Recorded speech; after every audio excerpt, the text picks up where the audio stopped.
تواند استفاده برند. از گیاهای شفابخش تخم ریحان در یک مقدار مثلا میتونه یک قاشق در مثلا در 100-200 گرم آب جوش آمده، تخم مرمرک، شلفه، تخم زغیر، لین، تخم گل خیری، همین تخمه ها میتواند مثلا تازه کننده هم درون اسهال آورنده است و هم تازه کننده درون روده ها است. وقتی که این گیاه ها را استفاده میبرند روده ها تازه میشود. انگامی که مثلا زلوگ میمونن خون میگیرن، در هر مثلا گرفتن خون اگر اینجا گذاریم، مثلا در اینجا گذاریم، وقتی که در کتفا میمونن اینجا مثلا قرار دارد مثلا جای شوش، هر مثلا شوشی مثلا شوشی راست شوشی چپ، اگر از گردن گیرن در اینجا به تنظیم میاد کار خون در دست ها، مثلا تو پنجه های پایان خون وقتی از اینجا خون غلیظ رو زلو کشیده میگیرد از دو طرف پنجه ها، در اینجا مثلا سالمی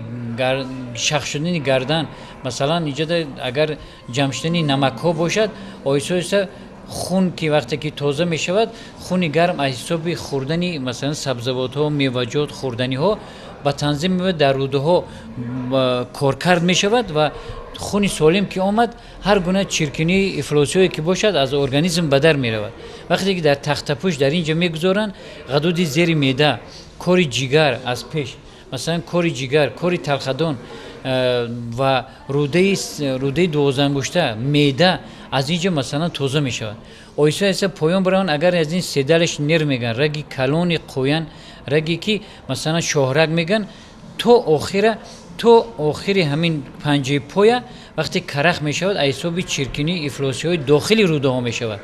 وقتی که همین به تنظیم میآید و تازه می شود از گیاه ها استفاده می برد. وقتی که گیاه ها رو تازه میکنه روده که تازه شد خون سالم در اینجا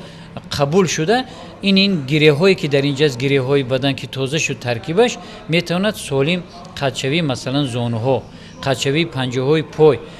ورم نکردن این مشک های بدن همش به تنظیم میآید. یعنی همین قدر زلوک کمکی بسیار بی‌غرضانه میرساند اگر که باز میگویم که متخصص باش،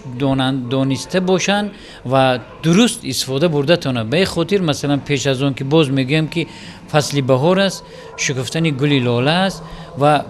پیران کاردیده ما میگفتن که روزی که شما خون میگیرید باید در آسمان یک نیلگون باشد، یعنی که آسمان کبود باشد که همون ساعت میتواند خون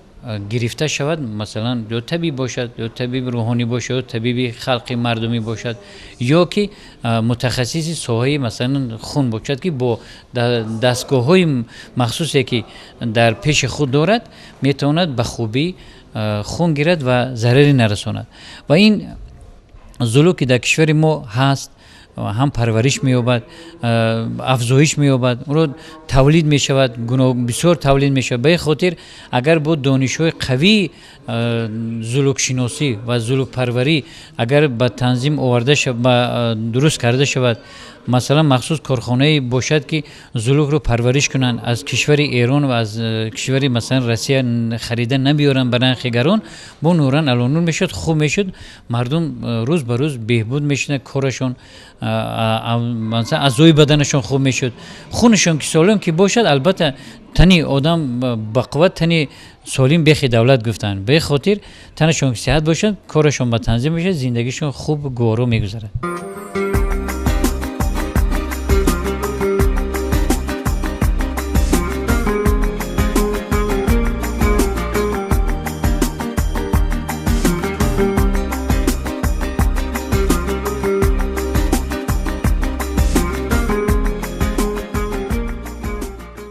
چنانه که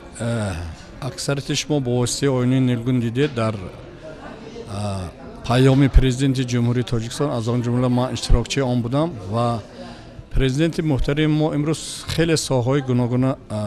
گفته گذاشتن برای سالمگردانی جامعه، از آن جمله نسبت پس فرآوردن نرخ‌ها، بلند برداشت سوی دانشی مردم، خوشکارکردی گیاهای شفابخش، استحصالات راه ماندن، استفاده آب، طرز تزریق آب، بردن آب ها. اینا برای همین ما در قبط دویمی اونورمک مرکزی یعنی فروشگاه مرکزی شهر دوشنبه همین گوشه تأسیس دادیم که این بی‌واسطه یک کمکی طبیعی خلق تاجیکستان با روی مردم شهر دوشنبه و جمهوری هست و امروز می‌بینیم که شهر دوشنبه هم آباد شده ایستاده است. ما باید دیگر دستگیری کرده جمعیت پیش بریم و من فکر می‌کنم که این مرکز همچون مرکزی مصلحتی و مشورتی به تمام مردم و آن آشخانه‌ها چایخانه‌ای که در شهر دوشنبه هست کمک می‌رساند و چقدر که خود پرزیدنت گفته بودن در تمام بیمارخانه‌ها در تمام چایخانه‌ها عموما گیاه درمانی عملی شود و ما تیار هستیم که با تمام شخصانی که می‌خواهند با ما همکاری کنند یگان گوشه کشان در همون ناحیه‌ها مثلا در شهر دوشنبه در چایخانه‌ها ما آنها را با گیاهای شفابخش تامین کنیم. با کدام بیماری ها استفاده میشه طرز استفاده کردن تیار کردنش رو آموزانیم. این است یک خدمت اساسیاتی طب عنعنوی متخصصان طب خلقی و طبیبان خلقی و خیلی که من یک شعر نویسنده بودم باری دیگر تکرار بشد میگویم که چای گیاهی بر صد درد تو خود دوایی هرگاه که نوشم دردم شود کم از جسم جانم دور می شود غم چای گیاهی داد خدایی تو هم غذایی تو هم دوایی. من همین یک گیاهای عادی ترین قطعه ما میتوانیم مردم سالم گردانیم و آن مبلغ‌هایی که بیرون از کشور میرد برای داروخوری کم شود بازار داخلی کار کند. وقتی که بازار داخلی کار کرد البته مردم صاحب پول زیادتر میشوند سلامتیشون با نرخ ارزان برقرار میشد طبیعت حفظ کرده میشد طبیعت نشأ و نما مییابد و ما با طبیعت چقدر نزدیک باشیم همونقدر سالم و در عمر هستیم.